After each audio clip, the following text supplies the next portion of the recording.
അസ്സലാമു അലൈക്കും വറഹ്മത്തുള്ളാഹി വബറകാതുഹു. ബിസ്മില്ലാ വൽഹംദുലില്ലാ വസ്സലാത്തു വസ്സലാമു അലാ അഷ്റഫി റസൂലില്ലാ വഅലാ ആലിഹി വസഹ്ബിഹി അൽ ഫായിസീന ബിറുദല്ലാ അമ്മാ ബഅദ്.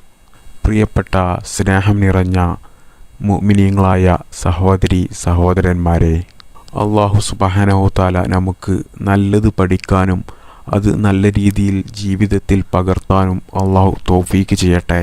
നാം എല്ലാവർക്കും അല്ലാഹു സുബ്ഹാനഹു തആല ഇരുലോകത്തും വിജയം നൽകി അനുഗ്രഹിക്കുമാറാവട്ടെ.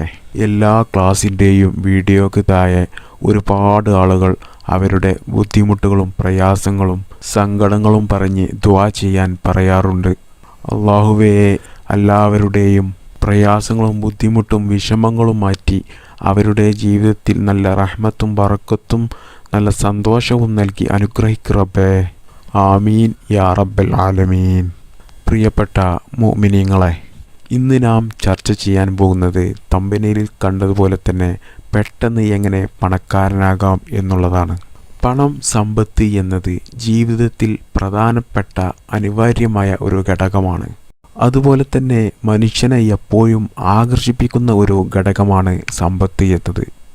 പരിശുദ്ധ ഖുർആനിൻ്റെയും ഹദീസിൻ്റെയും വെളിച്ചത്തിൽ സമ്പത്തിനെ കുറിച്ചിട്ട് ചെറിയ ഒരു രീതിയിൽ ഇന്നത്തെ ക്ലാസ്സിൽ ഞാൻ നിങ്ങൾക്ക് പറഞ്ഞു തരാം. അപ്പോൾ പ്രിയപ്പെട്ട മുഅ്മിനീങ്ങളെ, എന്താണ് സമ്പത്ത്? റസൂലുള്ളാഹി സ്വല്ലല്ലാഹു അലൈഹി വസല്ലമ തങ്ങൾ പഠിപ്പിച്ച ദുആ, റബ്ബനാ ആതിനാ ഫിദ്ദുനിയാ ഹസന വഫിൽ ആഖിറതി ഹസനതം വഖിനാ അദാബന്നാർ. അല്ലാഹുവേ, നീ ഞങ്ങൾക്ക് ഈ ലോകത്തും അതുപോലെ തന്നെ പരലോകത്തും നീ ഗുണം നൽകണമേ. നരക ശിക്ഷയെ തൊട്ട് ഞങ്ങളെ നീ കാക്കണേ റബ്ബേ എന്ന് അർത്ഥം വരുന്ന ഈ ദുആയിൽ ഈ ലോകത്ത് വെച്ചും അള്ളാഹു നന്മ ചെയ്യണമെന്ന് ഈ ദുആയിൽ പറയുന്നുണ്ട്. അപ്പോൾ പ്രിയപ്പെട്ട മുഅ്മിനീങ്ങളെ, അപ്പോൾ ഈ ലോകത്തിൽ നിന്നുള്ള ഒരു നന്മയാണ് സമ്പത്ത് എന്നത്. സമ്പത്തിനെ പറ്റി പരിശുദ്ധ ഇസ്ലാം 4 രീതിയിലാണ് നമ്മോട് പറയുന്നത്. അതിൽ ഒന്നാമത്തേത് സമ്പത്തുണ്ട്, അതുപോലെ അറിവുമുണ്ട്. അതിൽ രണ്ടാമത്തേത് അറിവുണ്ട് പക്ഷേ സമ്പത്തില്ല.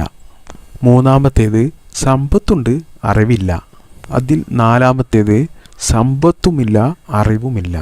ഇതിൽ ആദ്യം പറഞ്ഞ 2 പേരും സ്വർഗത്തിലാണെന്ന് റസൂലുള്ളാഹി സ്വല്ലല്ലാഹു അലൈഹി വസല്ലമ തങ്ങൾ നമ്മെ പഠിപ്പിച്ചിട്ടുണ്ട്. അതായത് അറിവുമുണ്ട്, സമ്പത്തുമുണ്ട്. അറിവും സമ്പത്തും ഉള്ള ആളായതുകൊണ്ട് അറിവ് ഉപയോഗിച്ച് ആ സമ്പത്തിനെ അവൻ ഉപയോഗിക്കുന്നു. അതുകൊണ്ട് അല്ലാഹു സുബ്ഹാനഹു തആലയുടെ പൊരുത്തം ലഭിക്കുന്നു. രണ്ടാമത്തെ വിഭാഗം അറിവുണ്ട് പക്ഷേ സമ്പത്തില്ല. സമ്പത്ത് ഇല്ലാത്തതിൽ അവർ അങ്ങേയറ്റം വിഷമിക്കുകയും സങ്കടപ്പെടുകയും, അല്ലാഹുവേ, നീ എനിക്ക് സമ്പത്ത് നൽകിയിരുന്നെങ്കിൽ ഞാൻ ആ സമ്പത്ത് ഇസ്ലാമിൻ്റെ രീതിയിൽ നല്ല കാര്യത്തിനു വേണ്ടി ഉപയോഗിക്കുമായിരുന്നു എന്ന് സ്വപ്നം കണ്ട് ജീവിക്കുന്ന ആളുകൾ, അവർക്ക് സമ്പന്നന്മാർ അഥവാ മുതലാളിമാർ ധർമ്മം ചെയ്യുന്നത് പോലെയുള്ള പ്രതിഫലം അല്ലാഹു സുബ്ഹാനഹു തആല അവർക്ക് കൊടുക്കുമെന്ന് റസൂലുള്ളാഹി സ്വല്ലല്ലാഹു അലൈഹി വസല്ലമ തങ്ങൾ നമ്മെ പഠിപ്പിക്കുന്നുണ്ട്. പ്രിയപ്പെട്ട സഹോദരി സഹോദരന്മാരെ, ഇനി പറയാൻ പോകുന്ന മൂന്നാമത്തെയും നാലാമത്തെയും വിഭാഗം അവർ നരകത്തിലാണ്. മൂന്നാമത്തെ വിഭാഗം ആരാണ്? അറിവില്ല പക്ഷേ അവർക്ക് സമ്പത്തുണ്ട്. അവർക്ക് ഒരുപാട് സമ്പത്തുണ്ട് പക്ഷേ അല്ലാഹു സുബ്ഹാനഹു തആല പൊരുത്തപ്പെട്ട രീതിയിൽ അവർ അത് ചിലവഴിക്കുന്നില്ല. അഥവാ അല്ലാഹു ഇഷ്ടപ്പെടാത്ത മാർഗത്തിലൂടെയാണ് അവർ അവരുടെ സമ്പത്ത് ചിലവഴിക്കുന്നത്. അതുകൊണ്ട് തന്നെ അത്തരം വിഭാഗം ആളുകളെ അല്ലാഹു സുബ്ഹാനഹു തആല അതിഭയാനകരമായ കത്തിക്കരിയുന്ന നരകത്തിലേക്ക് വലിച്ചെറിയുമെന്ന് ഹബീബായ റസൂലുള്ളാഹി സ്വല്ലല്ലാഹു അലൈഹി വസല്ലമ തങ്ങൾ നമ്മെ പഠിപ്പിക്കുന്നു. ഇങ്ങനെയുള്ള അല്ലാഹുവിൻ്റെ ശിക്ഷയിൽ നിന്ന് നാം എല്ലാവരെയും അല്ലാഹു കാത്തുരക്ഷിക്കുമാറാവട്ടെ. ഇനി നാലാമത്തെ വിഭാഗം സമ്പത്തുമില്ല, അറിവുമില്ല. ഇത് രണ്ടുമില്ലാത്ത വിഭാഗം. അപ്പോൾ നിങ്ങൾക്കൊരു സംശയമുണ്ടാകും, സമ്പത്തില്ലാത്തവൻ എന്തിനാണ് ശിക്ഷിക്കപ്പെടുന്നത്? എന്തിനാണ് സമ്പത്തില്ലാത്തവൻ ശിക്ഷിക്കപ്പെടുന്നത് എന്ന് നിങ്ങൾക്ക് അറിയണ്ടേ? സമ്പത്ത് അവനിക്ക് ഇല്ലെങ്കിൽ പോലും അല്ലാഹുവേ, നീ എനിക്ക് സമ്പത്ത് തന്നാൽ അത് എനിക്ക് ഹറാമായ രീതിയിൽ ചിലവഴിക്കാമായിരുന്നു എന്ന് ചിന്തിക്കുന്ന ആളുകൾ. ചുരുക്കി പറഞ്ഞാൽ, അല്ലാഹു എനിക്ക് സമ്പത്ത് തന്നാൽ ഹറാമായ കാര്യങ്ങളൊക്കെ, ദുനിയാവിലുള്ള പല ഹറാമായ കാര്യങ്ങളൊക്കെ ചെയ്ത് അതിൽ സുഖം കൊള്ളാം എന്ന് ആലോചിക്കുന്ന ആളുകൾ ഉണ്ടല്ലോ. അവർ സമ്പത്ത് ഇല്ലെങ്കിലും അവർ നരകത്തിലാണ്. അവർക്ക് സമ്പത്തില്ല, പക്ഷേ അവർ സമ്പത്ത് ഉണ്ടായാൽ അള്ളാഹു പൊരുത്തപ്പെടാത്ത രീതിയിൽ അത് ചെലവഴിക്കാനാണ് അവരുടെ ഉദ്ദേശം. അതുകൊണ്ട് തന്നെയാണ് അവർക്ക് അള്ളാഹു സമ്പത്ത് നൽകാത്തതും. സമ്പത്ത് ഇല്ലാത്തവൻ എനിക്ക് സമ്പത്ത് ഉണ്ടായിരുന്നെങ്കിൽ അള്ളാഹു പൊരുത്തപ്പെട്ട രീതിയിൽ അത് ചിലവഴിച്ച് ധർമ്മം ചെയ്യാം എന്ന് കരുതി അവനിക്ക് സമ്പത്തുള്ളവൻ ധർമ്മം ചെയ്യുന്നതിൻ്റെ പ്രതിഫലം കിട്ടുന്നത് പോലെ തന്നെ സമ്പത്തില്ലാത്തവൻ സമ്പത്ത് ഉണ്ടായിരുന്നെങ്കിൽ അള്ളാഹു പൊരുത്തപ്പെടാത്ത രീതിയിൽ അത് ചിലവഴിക്കാമായിരുന്നു എന്ന് ചിന്തിക്കുന്ന ആളുകൾക്ക് അള്ളാഹു ശിക്ഷ കൊടുക്കുമെന്ന് റസൂലുള്ളാഹി സ്വല്ലല്ലാഹു അലൈഹി വസല്ലമ തങ്ങൾ നമ്മെ പഠിപ്പിക്കുന്നുണ്ട്. ഇനി നമുക്ക് വിഷയത്തിലേക്ക് കടക്കാം. എങ്ങനെയാണ് സമ്പത്ത് പെട്ടെന്ന് ഉണ്ടാക്കിയെടുക്കുക എന്ന് നോക്കാം. അതിന് ഒന്നാമത്തെ മാർഗം സൂറത്തുൽ വാഖിയ ഓതുക എന്നുള്ളതാണ്. വർഷങ്ങൾക്ക് മുമ്പ് ലളിതമായ ജീവിതം ജീവിക്കുന്ന ഒരു പണ്ഡിതനുണ്ടായിരുന്നു. അദ്ദേഹത്തിൻ്റെ മക്കൾ 3 പെൺമക്കളായിരുന്നു. അദ്ദേഹം ജീവിച്ചിരിക്കുന്ന സമയത്ത് ഈ 3 പെൺകുട്ടികളെയും വിവാഹം ചെയ്തു കൊടുക്കാൻ കഴിഞ്ഞിട്ടില്ല. എന്നാൽ അദ്ദേഹത്തിൻ്റെ മരണശേഷമാണ് ഈ 3 പെൺകുട്ടികളുടെയും വിവാഹം കഴിഞ്ഞത്.